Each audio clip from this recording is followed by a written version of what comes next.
there, my fellow myth and fantasy nerds. My name is Tanner, and I'd like to welcome you back to my YouTube channel. Why, yes, as a matter of fact, this is a brand new hat. Thank you for noticing.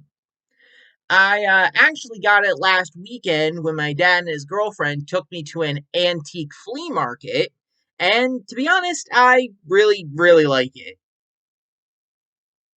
Not gonna lie, it kinda gives me Mr. Centipede from James and the Giant Peach vibes, which, I mean, considering he's my favorite character, I'm not complaining. Anywho, for this, installment number 14 in my series, where I introduce you to the D&D characters that I've created but haven't played yet, link to the playlist in the cards and in the description, I will specifically be going over my Triton characters. Now, I bet there are quite a few of you that aren't familiar with Dungeons & Dragons and are probably thinking, what in the world is a Triton? Well, to put it simply, Tritons are essentially merfolk without actually being merfolk. The main difference between the two are merfolk typically have tails instead of legs, whereas Tritons, well, have legs and feet. Now, granted, those legs might still have fins, and those feet might still be webbed, but they're legs and feet nonetheless. Now, they're known for being fierce guardians of the deep, and Triton settlements tend to be near oceanic trenches, portals to the elemental plane of water, and other spots that are far too treacherous for those of us who live on the surface. However, more and more Tritons have been living and working above the waves. So as always, make sure you leave a like on this video, share it with your friends, and subscribe down below. Pretty please, it always helps. And without further ado, allow me to introduce to you the first character in the 14th group of D&D characters that I've created. Oh, Zinnis, you're on. What was that? I'm on? Oh, wow. Hi, how are you? I guess I should introduce myself. My name is Zinnis. Zinnis Ruvusnath, and I am a Triton bard. Okay, so my backstory begins in a small Triton community under the sea. It was so much fun down there. All the fish and the sea creatures to talk to and the many old shipwrecks to explore and keep me busy. When I wasn't studying with the other Triton children or exploring old shipwrecks, I was busy practicing my instrument, the hydrofairy. That's a plant native to the waters around my village. It looks kind of like an octopus, and it's able to be played like that one instrument that you surface dwellers have. What is that instrument called again? Oh yeah, the bagpipes. Oh, also it wiggles its tentacles when it's played, and it's just so cute.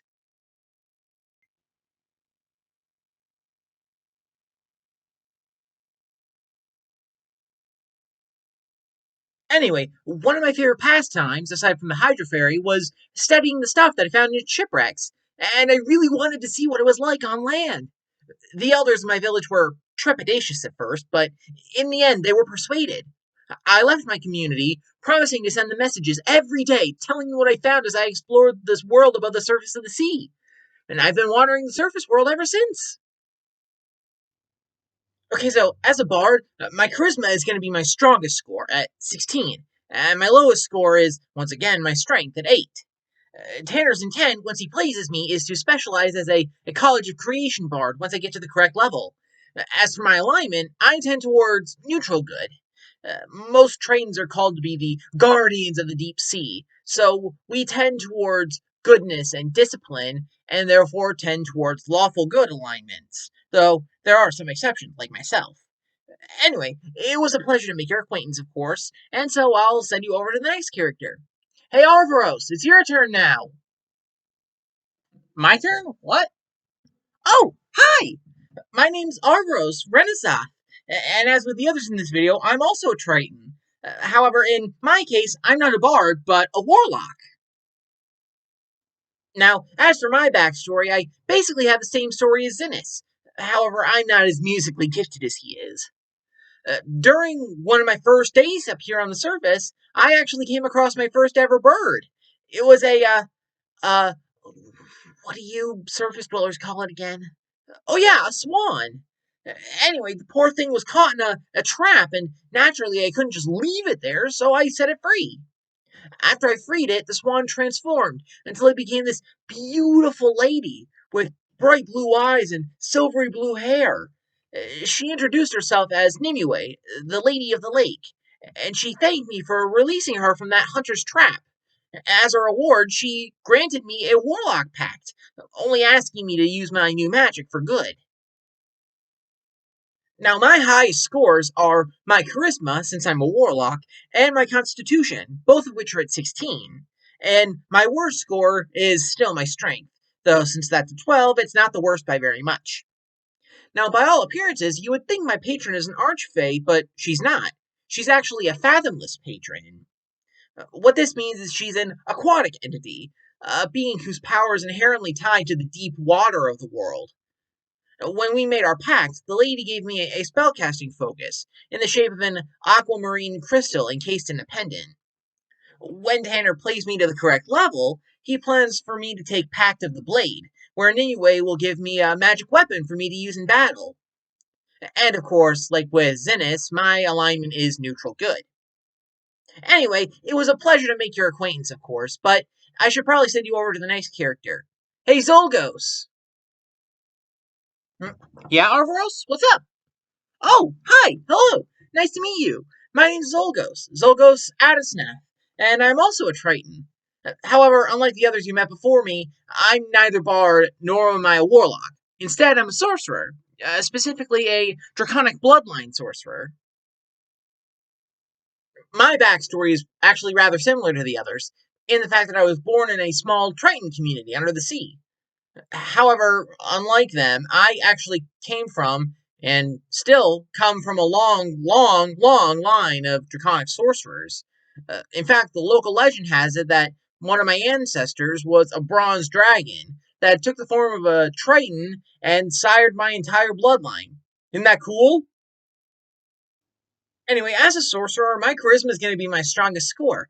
However, like with Arvoros, it's also tied with my constitution, both of which are at 15. On the other hand, my worst scores are also a tie between my strength and my wisdom, though since they're both a 12, they really aren't the worst by much. And also, like with the others, I'm neutral good. Anyway, it was nice to make your acquaintance. However, I have to send you over to the next character. Hey, Curvus! Yeah, Zolgos?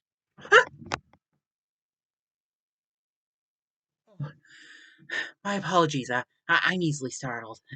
Hi, I'm Curvus Poronsath, and I'm a Triton Druid.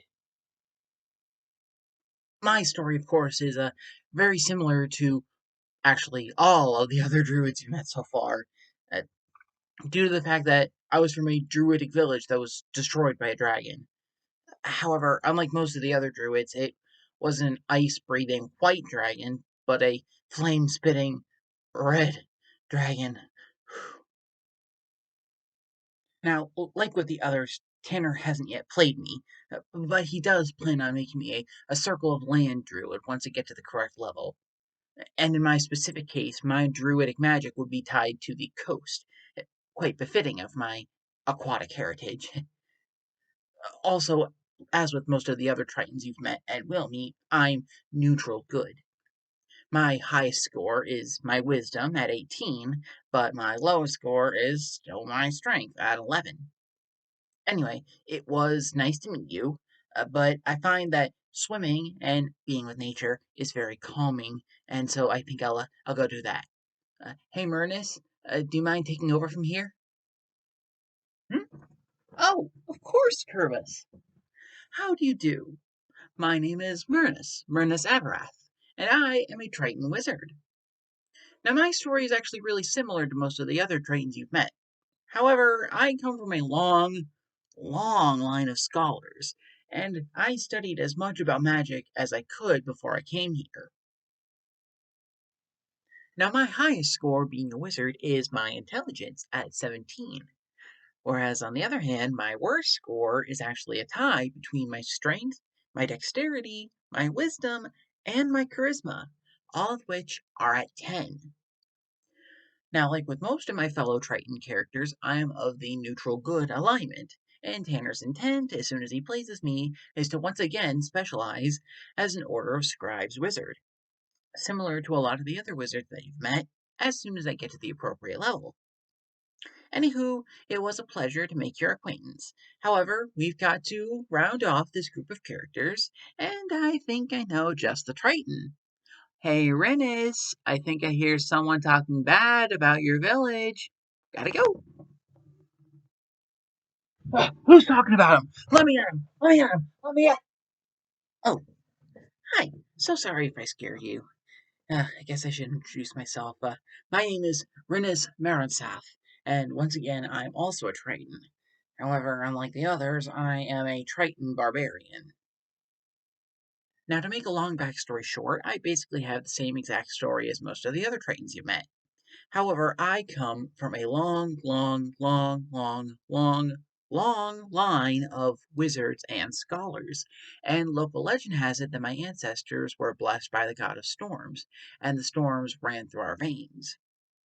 Some of my relatives became powerful sorcerers, and others, like myself, became great warriors and barbarians.